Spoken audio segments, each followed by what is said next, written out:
Welcome to another episode of All Star Fandom Prime. We are here to go over the Axel Foley Beverly Hills Cop 4, if you want to call it that, but not being joined by myself as usual. Being joined by Big Dog Rufus. What's up, Big Dog? What's going on, man? How you doing? Pretty good, man. Gonna be a quick one tonight. Gonna do some reviews, a movie review of obviously Beverly Hills Cop, Axel F. And excuse me. So, but before we jump into that, be sure to like, follow, subscribe, do all the social media stuff over on Yes. the Instagrams, over on the TikToks, and then over Yes. here, if you're watching the replay, let us know your thoughts on Axel. You just want to say just Axel Foley, but Beverly Hills Cop Axel F. So what we're gonna do real quick, we're gonna go ahead and just jump right in to this review. So Rufus, since Yo. you're our esteemed guest, this is what I'm gonna Mm-hmm. do. I'm going to hand the floor over to you to give your initial review, or yeah, your initial thoughts on Beverly Hills Cop Axel F or Beverly Hills Cop 4. Okay. Uh, I'm gonna say Beverly Hills Cop 2024. Um, my initial reaction is I thought it was okay. I went into it with no expectations because, as you know, with these new movies, I'm just going into them with no expectations. I just want to see where the story goes, and I want to say I kind of liked it, but I was kind of on the fence a little You bit. want to say, okay. What's his name? The young man, Gordon Leibowitz. What's his first name? Oh, Jason Gordon-Levitt. Jason Gordon. Yes, I liked his character. I enjoyed his character. Um, my man Taggart is a little long in the tooth. I love him though. I still love him, but he don't give you that. He don't give you that that Captain Tide action that you need. You know what I'm He saying? did. I love Jeffrey in Detroit, but he ain't no Captain Todd.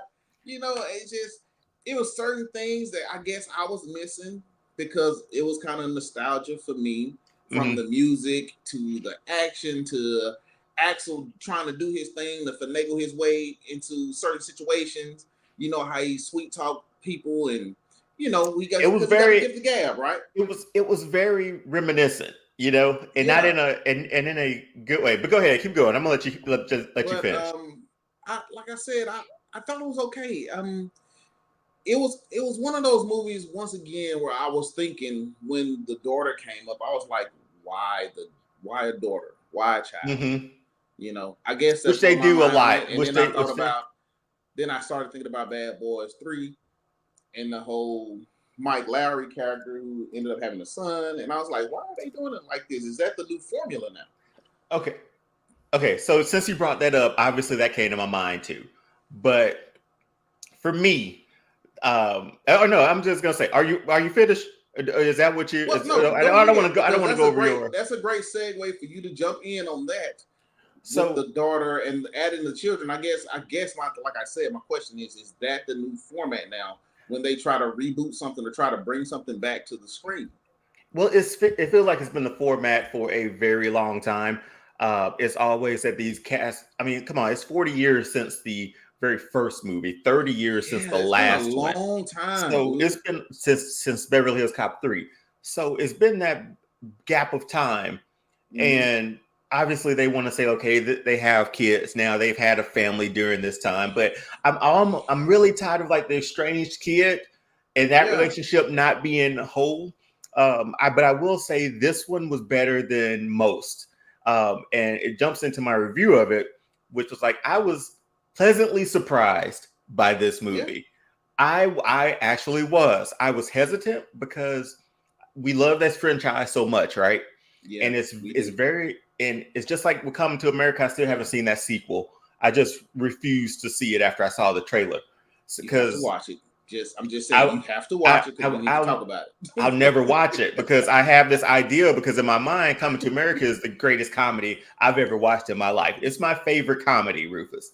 I have to So fight you on that one because I think so Harlem Nights for me. nah, Harlem Nights doesn't have enough.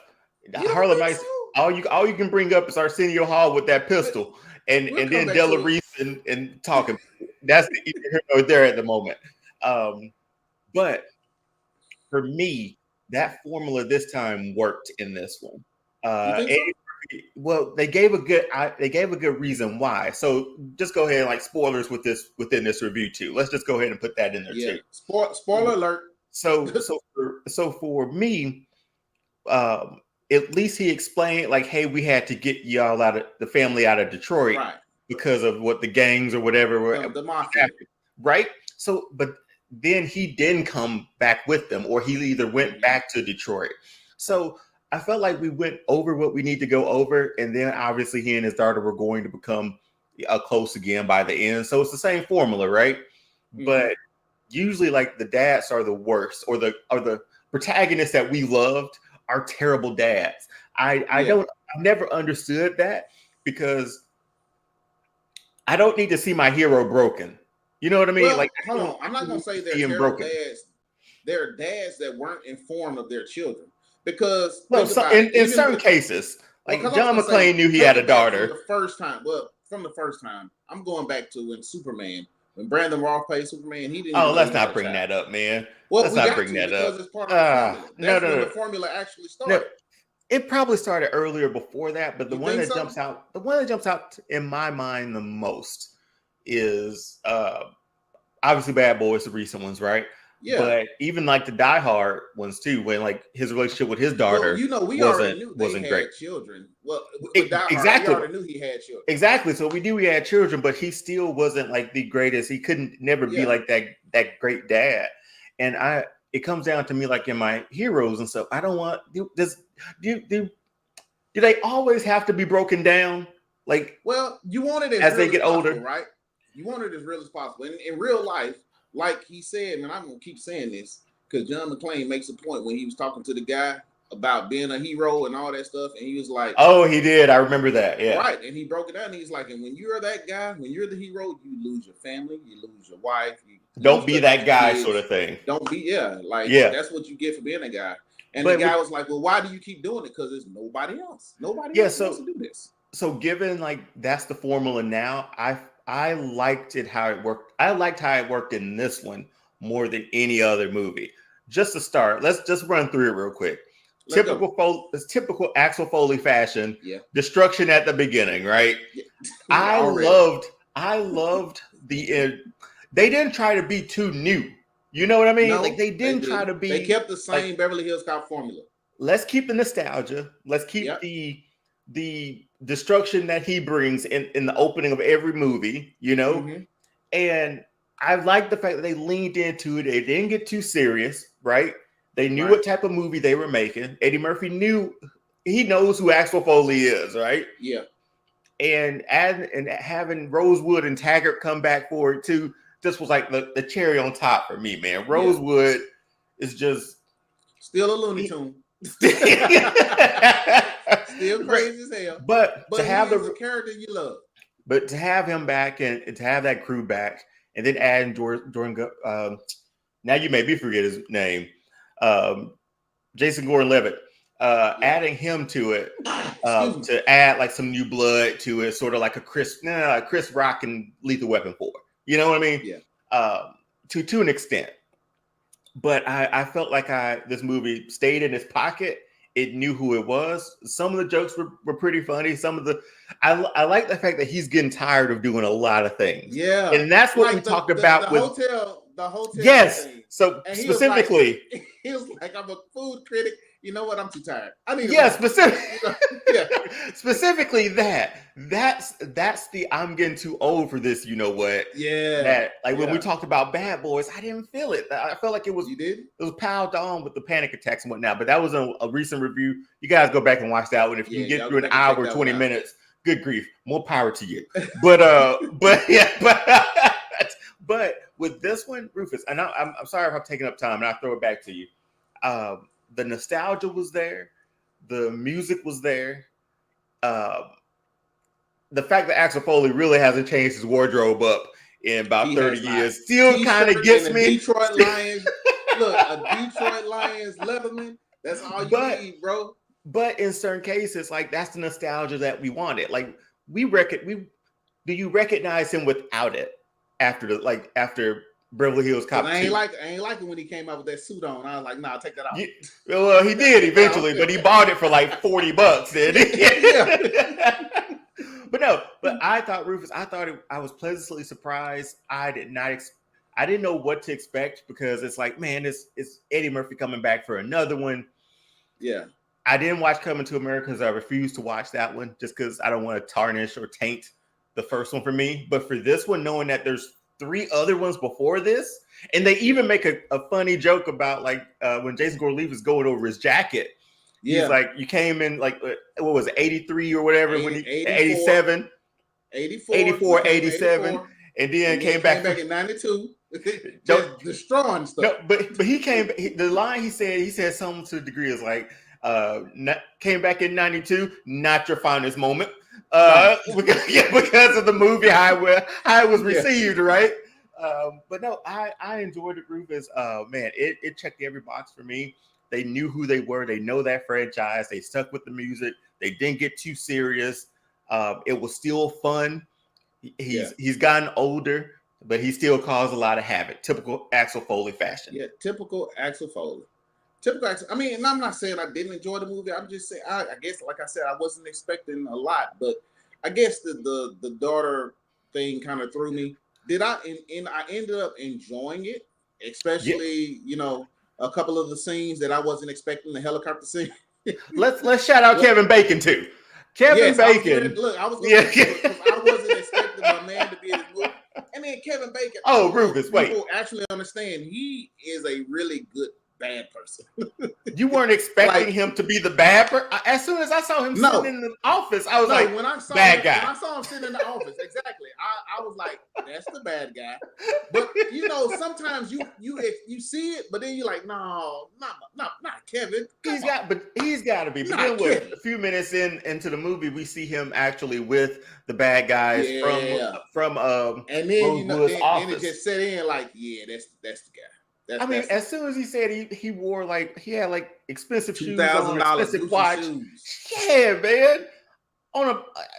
Unless those salaries are different in Beverly Hills, I don't know what. But I don't think so, because he had that line and said, "I can't even afford to live in the city where I got shot in as a police officer." That hurt my feelings. I was like, dude, that sucks. No, but. Rufus, I was pleasantly surprised, man. Will I go back and rewatch it? I'll probably rewatch this one. I think it has a value of rewatchability. Yeah, I think it has a valuable of rewatchability for me. Let's just go down the cast again real quick. So obviously Eddie Murphy back as Axel Foley. He knows who that character is. He's still a cool character, man. And Eddie Murphy plays him perfectly. The fact that he still has these antics of pretending to be other people, and then the fact that he actually got tired of being a person was phenomenal. I thought that was one of the funniest scenes in it. His daughter, again, we talked about her earlier. How they let's talk about her. Let's talk about her. Daughters in, or I think she did a really, really good job. She kind of reminded me a little bit of Paula Patton with her acting. I guess her soft speech kind of reminded me of her. I think she did a really good job though. I've never seen actress Taylor Page is her name. Just to make sure we can give her flowers. She but did really good. Yeah, Taylor Page. Just looking to see what she may have been in that's a little bit noteworthy. Not anything that I think you and I would have seen or known her from at the moment. As I look, looks like she was on an episode of The Ballers, but not sure what episode or anything like that. But again, I think she played her part in it. I don't want to. She could have been overlooked at points, but I love the setup of her. How she's working this case in Beverly Hills as this lawyer and trying to get a criminal who was a cop killer essentially out of jail, even though it was dirty cops, obviously. Exactly. Judge Rhino's back as Rosewood, man. I mean, come on. You get him and John Ashton, Detective Sergeant Captain Taggart. What is wait a minute, but now did they demote him? He's running the whole. He can do whatever he wants, man. Okay, then I'll just make sure. I love the fact that the police station looks exactly the same. Exactly the In same. Beverly Hills. The glass Yeah. into the office looked amazing. Surge came back for hold a on. quick His name cameo. is not Surge, it's Surge. You gotta pronounce it right. Oh man, you had Paul Reiser back. He's now the captain of the Detroit department. Of Detroit. Man, I'm just saying, Kevin Bacon, come on, man. Like as Captain Grant, it was a really good cast, bro. Like it was a good cast. Yeah, even if we go to like Gordon-Levitt too, take a look at him as Bobby Abbott. He played a good role in that too. Yeah. Oh yeah, like I said, man, I'm pleasantly surprised by this movie. I was, because you know, a lot of these franchises we hold a lot dearer, closer to our to the heart. But at this point, man, this was probably the one that I'll give. Like, I'll go back and watch it. So you without a doubt. Oh, we're going into ratings right now? We're going to jump into ratings right now. Because I want to know what you give it, man. I want to know what you give it. Oh, okay. I'm going through the stuff that I liked, and we just went through the cast again. We just went through the moments with the callbacks from older movies, especially how they ended it too, with him in the back seat. I like how they ended it. Yeah. I don't know if there's another one down the pipe for it. I would love if it would be. This is the first time. Okay, this is how I know. This is how I know I like it, Rufus. I want another one. You want That's how I know I like it. I would love to see another one. You know, so if I'm going 4 out of 5, man. I enjoyed it. Ooh, wait. Because I was let me 3.8. Let me say 3.8 stuck the landing, but then a little bit like that. You know, you just hit your hip dropped. Yeah. 4 out of 5 because my reasoning for kind of being on the fence, it kind of played its way out towards the end with the whole father-daughter thing. And like I said, I did enjoy the movie. You know what I'm saying? I'll give it a 4 because it has me wanting another one. And I keep of course, thinking, go ahead. Oh, I was of course, you know, for me it was music, action, and comedy, all the things that I do like. Yeah, and I just keep thinking like of our recent reviews of like movies that like even like the Bad Boys one from a few weeks ago, right? Mm-hmm. I don't want another one. No. So, if that's being the case, and I say like, hey, I would love to see another Eddie Murphy as Axel Foley. I mean, not Bad Boys, but Axel Foley. That's how I know. That's how I know I liked this one because I want to see another one. Or would you prefer a series like most of the? No, that'd be too much. No series, no nothing. I'm gonna give it a 4. I enjoyed it. I was pleasantly surprised. I'll stick with a 4. There we go. I'll stick with a 4, man. I give it a 4. It was really good. It was surprisingly good. I enjoyed it. That's all I can keep saying. It was surprisingly good. I mean, obviously, the whole cast has gotten a little older, a little bigger around the waist, but who doesn't? You know what I mean? Hey, nobody looking at that. Nobody was looking at that. Nobody was worried about Eddie Murphy running up them stairs a little slower. Well, let me tell you what. I've never in my life rooted this, and that's how much I love the franchise. I've never in my life rooted for the Detroit Lions, but I've always wanted a Detroit Lions jacket. Yeah, I have no. That makes simply because of Axel Foley. No doubt, man. I can't say that I never rooted for Detroit. When Barry Sanders played for him, every time I saw Barry Sanders on Sunday, I rooted for Detroit. Yeah, man, they made that man retire early. But anyway, that franchise was so bad. But man, do anything last thoughts on it before we jump off? I really don't have any last thoughts. All I'm gonna say is, if you haven't seen it, go and check it out for yourself. Drop us a comment, and I promise you we will respond. Yeah, and definitely want to know what you all think about this one too. Drop in, like Griffith said, drop in the comments. If you're watching now, drop one in the comments right now, and we'll take your question real quick. But again, like I said, my last thoughts on it. Pleasantly surprised, man. Yeah. And if you get a smile out of me as soon as it starts. This is another one.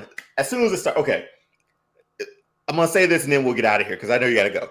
So I love old movies and old movie trailers, right? Mm-hmm. And I love old movie openings too.